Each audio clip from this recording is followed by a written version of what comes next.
Je vais enseigner ce matin sur ce que j'ai titré « Relâcher la puissance de sa résurrection ». Relâcher la puissance de sa résurrection. Cela veut dire activer la force vivifiante de Christ. Toute provision de la rédemption a aussi des conditions spécifiques qui doivent être accomplies avant qu'elle soit délivrée. Vous ne pouvez pas être sauvé sans vous repentir. Donc c'est la condition du salut.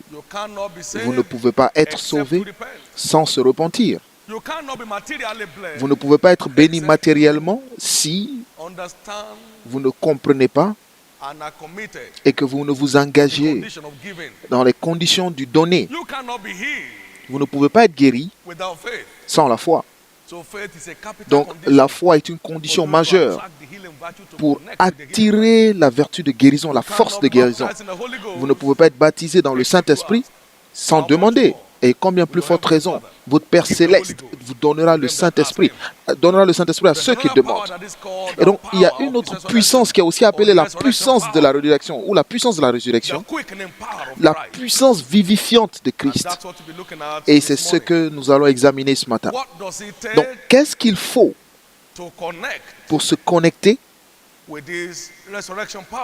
à cette puissance de résurrection? Qu'est-ce qu'il faut pour activer cette puissance vivifiante de Christ dans notre vie? Et je lirai 2 écritures pour commencer, pour nous donner une compréhension qu'il y a une puissance appelée la puissance de la résurrection. Alors Philippiens 3 au verset 10.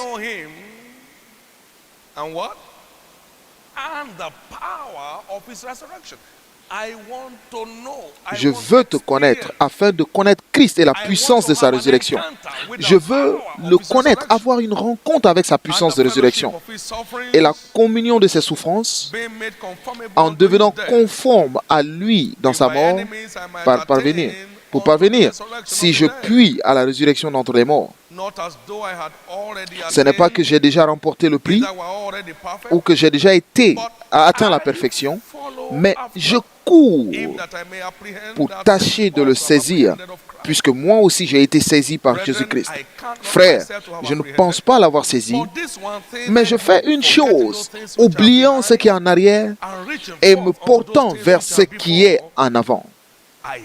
Je cours vers le but pour remporter le prix de la vocation céleste de Dieu en Jésus-Christ, afin de connaître Christ et la puissance de sa résurrection et la communion de ses souffrances, en devenant conforme à lui dans sa mort. Donc je n'y suis pas encore, mais je continue de le suivre parce que je dois y arriver.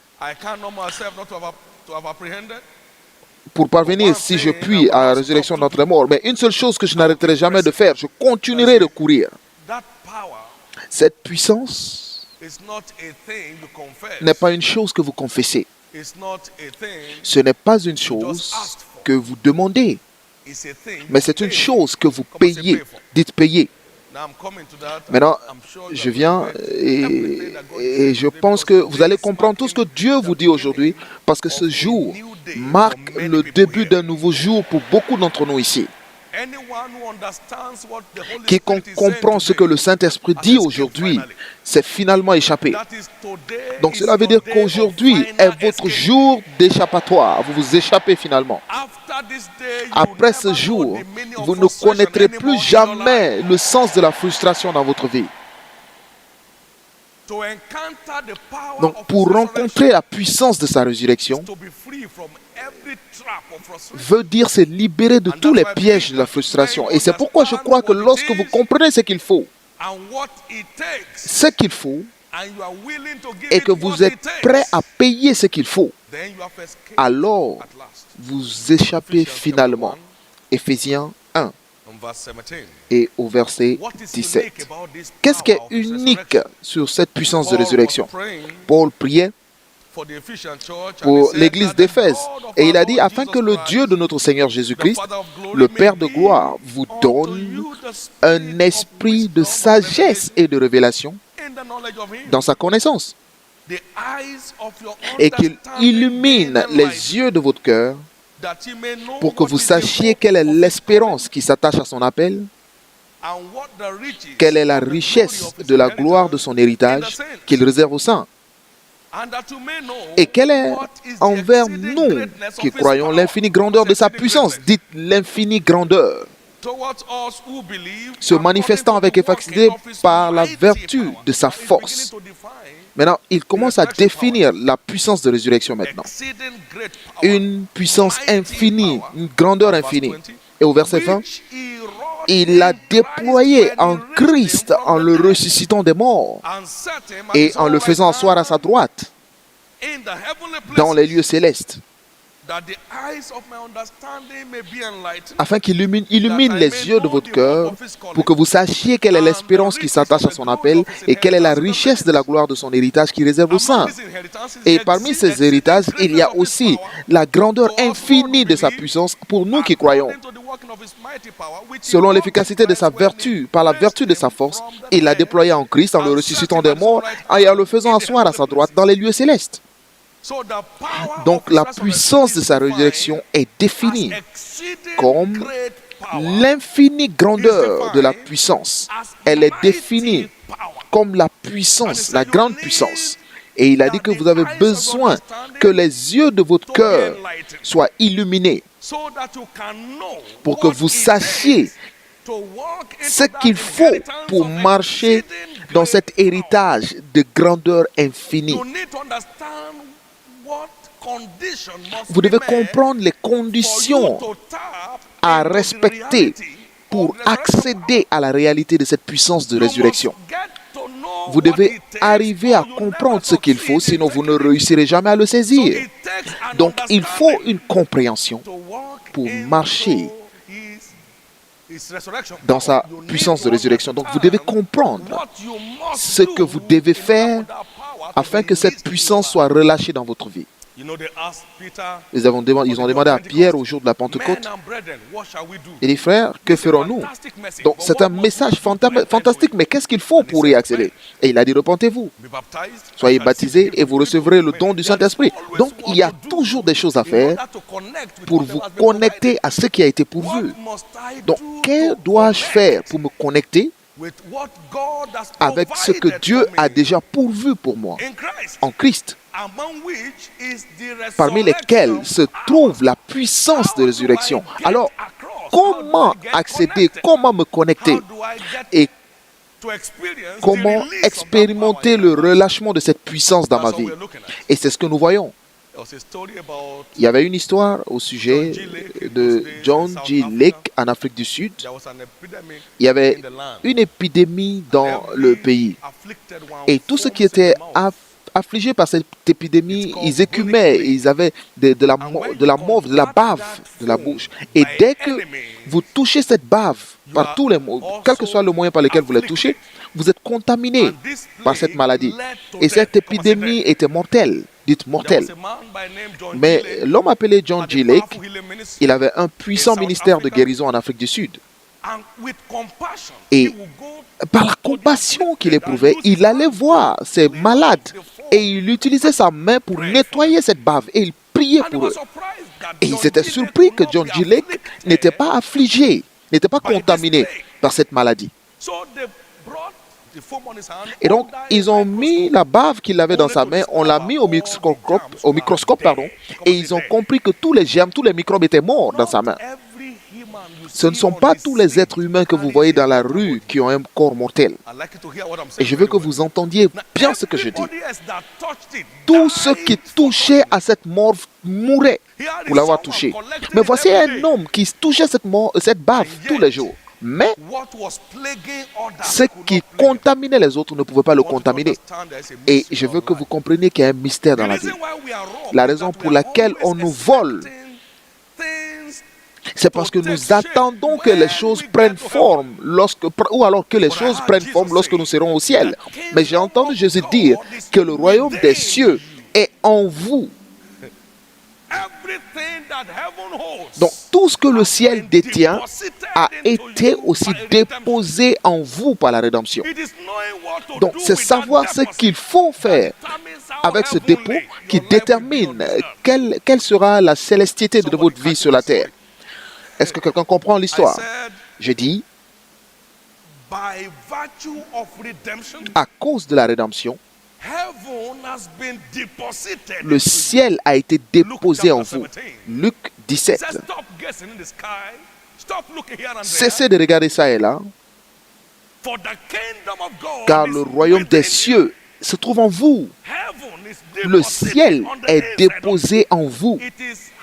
Mais c'est combien vous savez ce qu'il faut pour activer la réalité de ce ciel qui détermine comment vous vivez le ciel sur terre.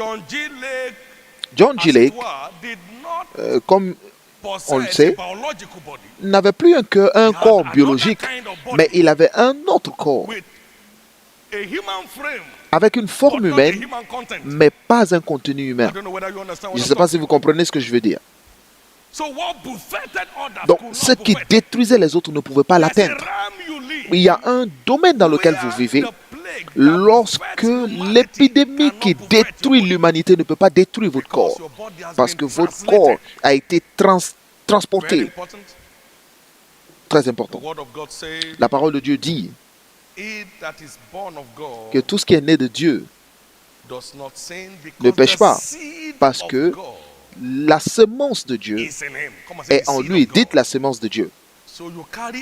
Donc, vous portez une semence divine en vous.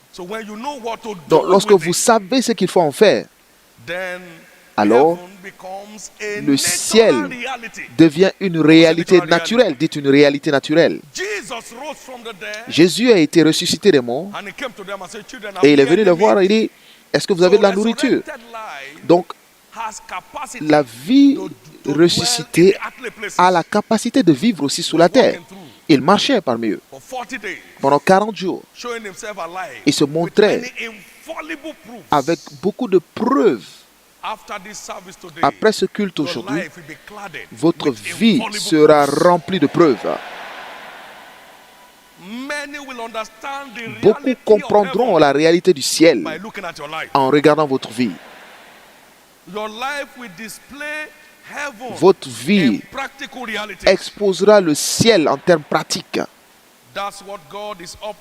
Et c'est ce que Dieu est capable de faire. Et c'est ce qu'il veut faire.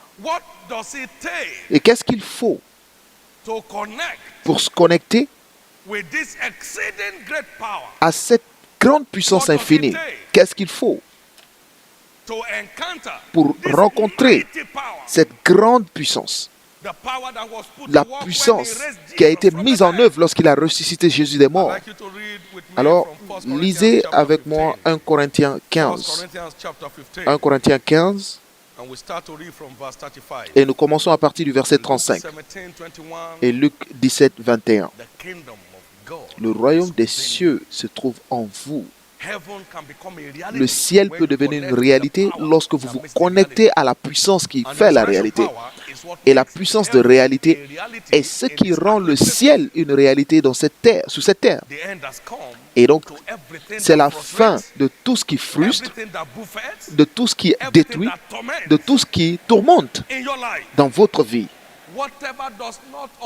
Donc, tout ce qui n'est pas obtenu au ciel et qui a été, mais qui se trouve en nous, cela ne se trouvera plus jamais en vous. Alors, suivez pendant que je lis. Mais quelqu'un dira, comment les morts ressuscitent-ils et avec quel corps reviennent-ils? Dites corps. Insensé. Ce que tu sèmes ne reprend point vie s'il ne meurt. Maintenant, nous allons voir. Ce que tu sèmes ne reprend point vie s'il ne meurt. Donc toutes les graines que vous portez en main, des graines de blé ou de maïs, ne peuvent pas reprendre vie si elles ne meurent. Donc vous plantez dans la terre, dans le sol, et pour que cela souffre de la chaleur du sol, pour être détruit avec la pourriture du ciel, la moisissure du ciel, jusqu'à ce que son orgueil soit brisé, et au point qu'elle devienne une substance puante. Et soudain, la vie surgit. Et une petite feuille surgit, une petite tige surgit du sol. Et cette petite semence misérable reprend une nouvelle vie. Et très bientôt, la semence devient un fruit. Et le fruit avec d'autres semences. Et d'autres semences deviennent une forêt. Donc en vous se trouve une destinée forestière. Et lorsque cette semence est plantée et qu'elle meurt, alors elle reprend vie. Et c'est cette vie qui porte des fruits. Et ces fruits portent d'autres semences. Et ces semences sont plantées encore. Et cela donne votre fruit. Et d'une seule semence, vous avez une forêt. Et il a dit, ne savez-vous pas que tu dois le s'aimer afin qu'elle ne reprenne vie? Et ce que tu sèmes ne reprend point vie s'il ne meurt. Donc la puissance de résurrection nécessite que vous mouriez. Et je vais vous expliquer tout à l'heure. Et ce que vous semez, vous ne semez pas, ce n'est pas le corps qui naîtra. C'est un simple grain de blé peut-être ou de quelque autre semence. Puis Dieu lui donne un corps comme il lui plaît. Et à chaque semence, il donne un corps qui lui est propre. Toute chair n'est pas la même chair, mais autre est la chair des hommes, autre celle des quadrupèdes, autre celle des oiseaux, autre celle des poissons. Il y a aussi, dites aussi au verset 40, nous allons lire ensemble, il y a aussi des corps célestes et des corps terrestres. Mais autre est l'éclat des corps célestes, autre celui des corps terrestres. Donc il y a deux corps sur la terre. Il y a des gens qui ont un corps céleste du ciel. Et il y a d'autres qui portent des corps terrestres ou des corps de la terre. Mais lorsque vous êtes transporté au règne du céleste du ciel, vous échappez à toutes les corruptions qui détruisent le règne terrestre. Autre est l'éclat du soleil, autre l'éclat de la lune et autre l'éclat des étoiles. Même une étoile diffère en éclat d'une autre étoile. Ainsi en est-il de la résurrection des morts. Maintenant, écoutez ceci. Le corps est semé corruptible, il ressuscite incorruptible. Dites semé. Donc cela veut dire, cela doit être semé avant qu'elle ne soit ressuscitée. Donc tant que votre vie n'est pas pratiquement semée à Dieu, elle ne peut pas se ressusciter. Il est semé, dites semé. Maintenant, cela suit rapidement. Il est semé, dans le verset 43, il est semé méprisable, il est ressuscité glorieux, dites semé. Il est semé infirme, il ressuscite plein de force, semé. Il est semé corps animal, il ressuscite corps spirituel, semé.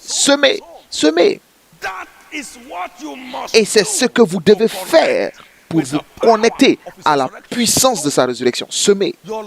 Votre vie doit être une semence à Dieu. Semer pour sa cause. Il est la raison pour laquelle vous vivez. Et j'espère que quelqu'un comprend ce que j'essaie de dire. Alors, je veux que vous souligniez le terme semer. C'est votre Bible, vous ne l'avez pas prêté. Donc, il est semé incorruptible. Il est semé dans le déshonneur. Il est semé dans la faiblesse. Il est semé dans le corps animal. Maintenant, écoutez ce qu'il dit. Il est semé corps animal, il ressuscite corps spirituel. Donc, s'il y a un corps animal, il y a aussi un corps spirituel. Il y a aussi un corps céleste, il y a un corps terrestre. Maintenant, écoutez. C'est pourquoi il est écrit, le premier homme, Adam, devint une âme vivante. Le dernier Adam est devenu quoi? Un esprit vivifiant. Donc, il a une puissance vivifiante qui nécessite que vous vous aimez vous-même.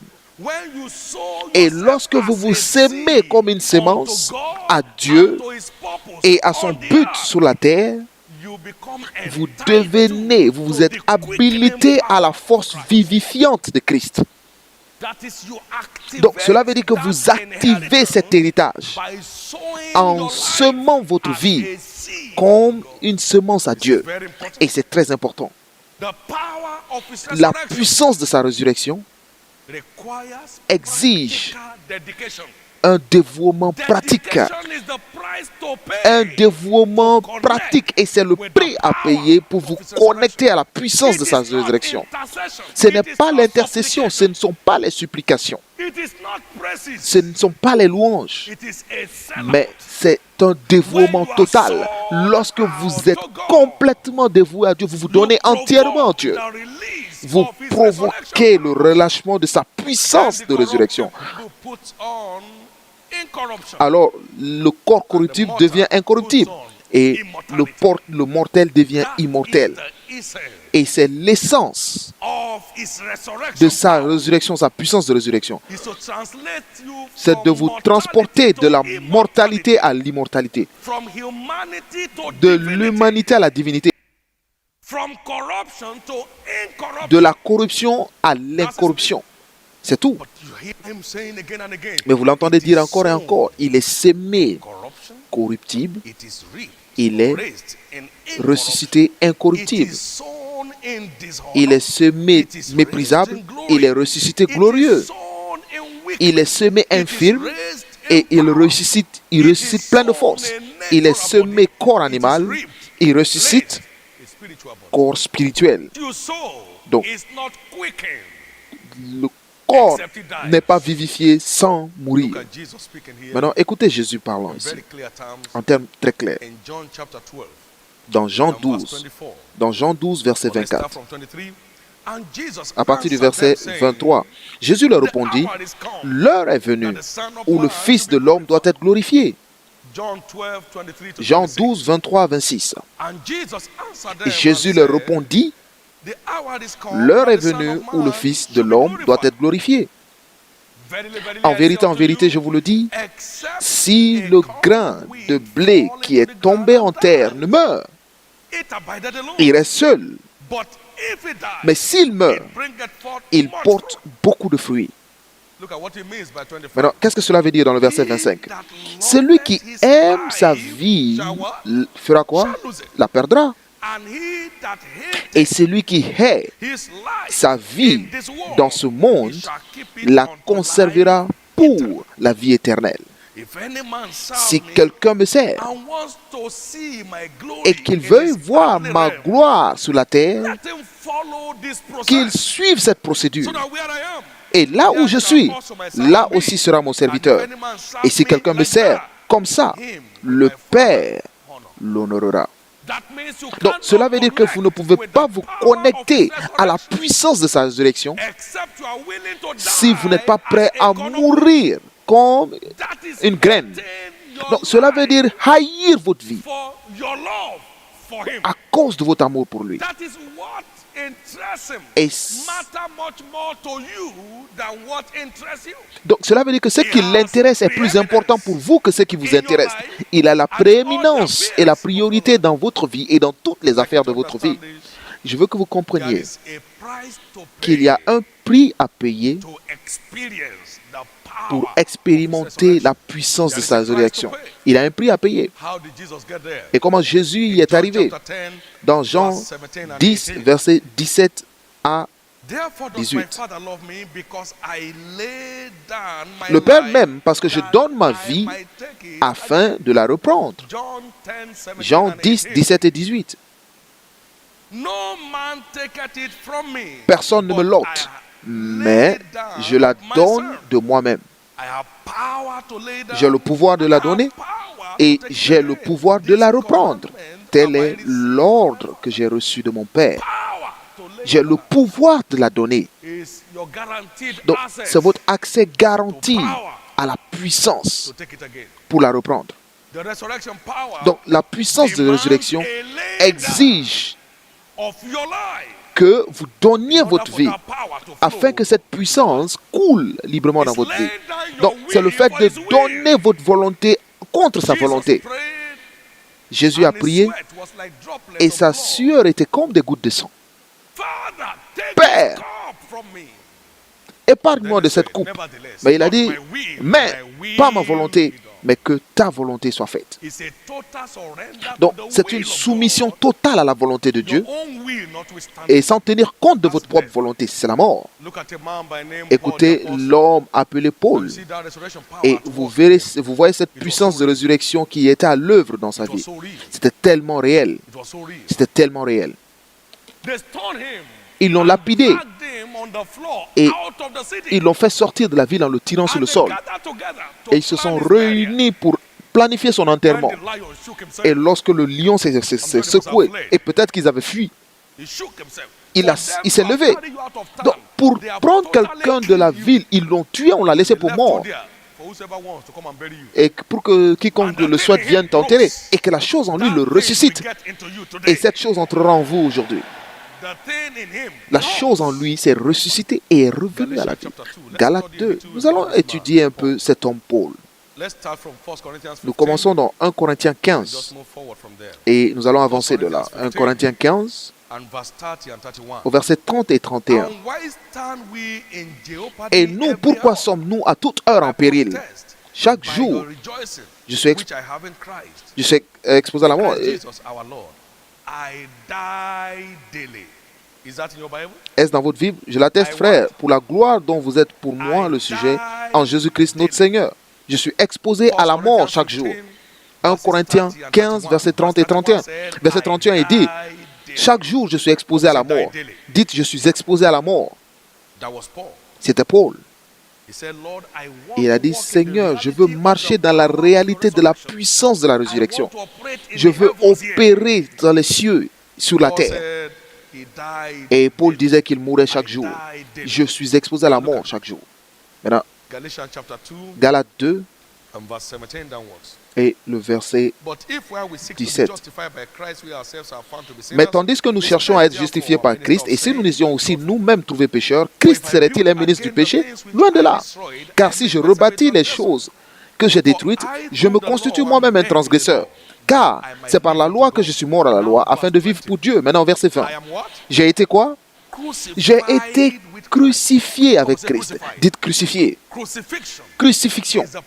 La crucifixion est le prix de la résurrection. J'ai été crucifié avec Christ. Et si je vis, ce n'est plus moi qui vis, c'est Christ qui vit en moi. Si je vis maintenant dans la chair, je vis dans la foi au Fils de Dieu qui m'a aimé et qui s'est livré lui-même pour moi. J'ai été crucifié. C'est pourquoi je ne suis plus celui qui suis derrière ma vie. Ce n'est plus moi qui vis. Si je vis, mais c'est Christ ressuscité qui vit en moi. Pas moi. Je ne suis plus la force motrice de ma vie. C'est ce que Paul essaie de dire. Donc, lorsque vous êtes vraiment crucifié avec Christ, le Christ ressuscité commence à vivre sa vie dans votre corps mortel. Et vous devenez une merveille vivante. Paul était une merveille vivante. Paul était une merveille vivante. Et dans son témoignage, il a dormi une nuit dans l'abîme, dans l'eau. Rien n'a avalé Paul, comme c'était le cas pour Jonas avec la baleine. Mais Paul a passé la nuit dans l'eau et il n'a même pas été envoyé à l'hôpital lorsqu'il est sorti. Il n'y avait aucun gadget scientifique sur lui. Une nuit entière. Un homme crucifié démontre naturellement la puissance de la résurrection. Et je veux que vous sachiez ce que cela veut dire. Philippiens 1, verset 21. Est-ce que nous pouvons le lire ensemble? Philippiens 1, verset 21. Vous y êtes? Maintenant, lisons. Car Christ est ma vie et la mort m'est un gain. C'est l'homme. Car Christ est ma vie et la mort m'est un gain. Pour moi, Christ est ma vie et la mort m'est un gain.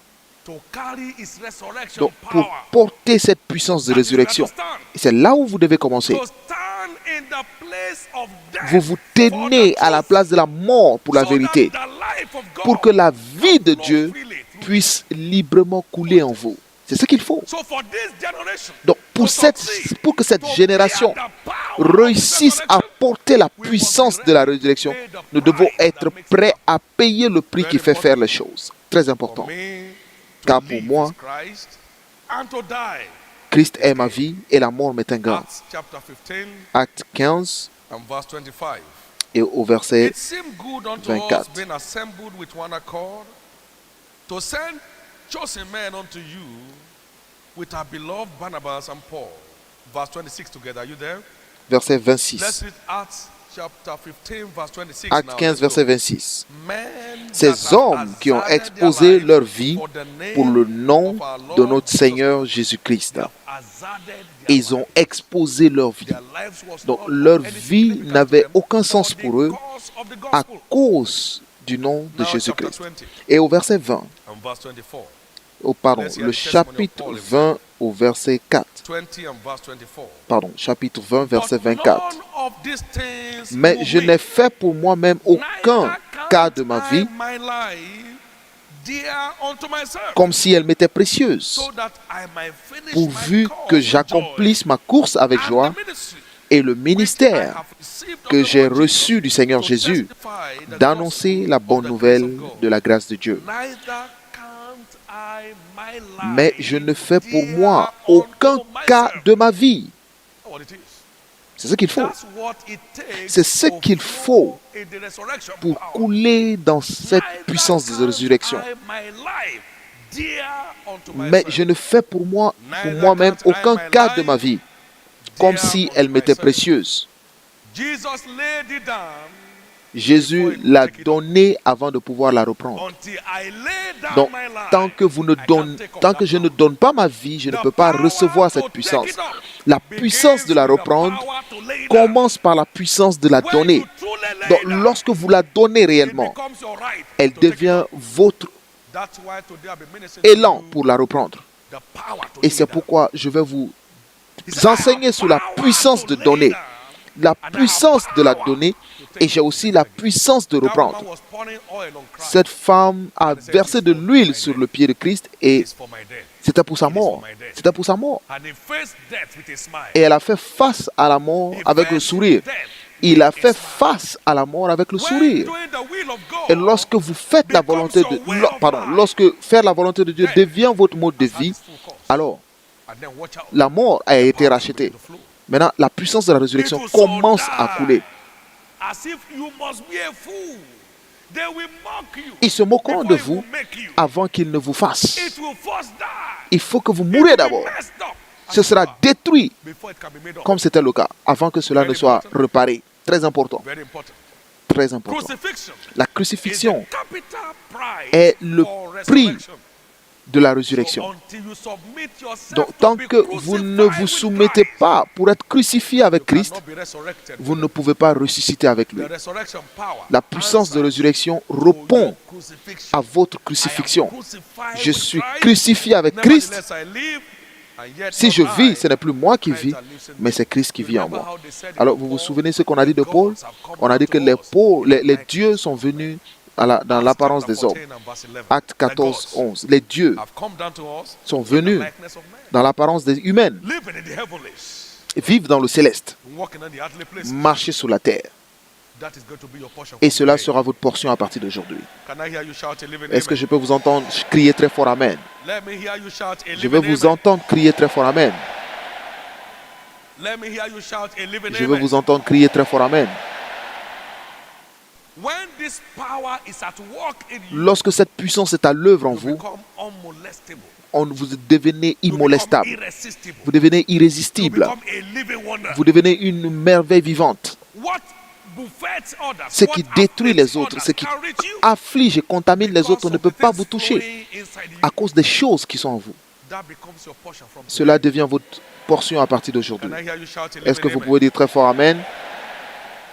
It is your yieldedness C'est that votre, guarantees your access to the power of His resurrection. c'est votre, How yielded you la are façon to dont vous God êtes and dévoué His à will Dieu et à sa volonté détermine determines la the puissance de level of résurrection. encounter you will have Cela with the power détermine of le His niveau de resurrection. rencontre que vous avez avec la puissance de We sa are not all résurrection. going to have the same level of encounter. Nous n'aurons pas tous le même niveau de Each rencontre, one non. determines the level of Chacun encounter that he will détermine have. le niveau de There rencontre is qu'il one aura. glory of the sun, Il y a la another glory gloire of the du moon. soleil, il y a aussi la gloire de la And lune. one star differs Donc, from another une in étoile glory. dépasse l'autre Very en important. gloire. C'est très important. The price must be Le paid prix doit être payé for the goods avant to be que delivered. les biens soient livrés. The price Le must be prix paid doit être payé before the goods avant que les can be biens ne soient delivered. livrés. From 2 Timothy chapter 1. Dans 2 Timothée 1, 2 Timothy 2, please. 2 Timothy chapter dans 2. 2 Timothée Verse 9 2, to 12.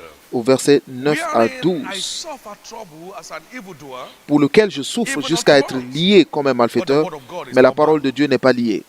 Are you there? Vous y êtes?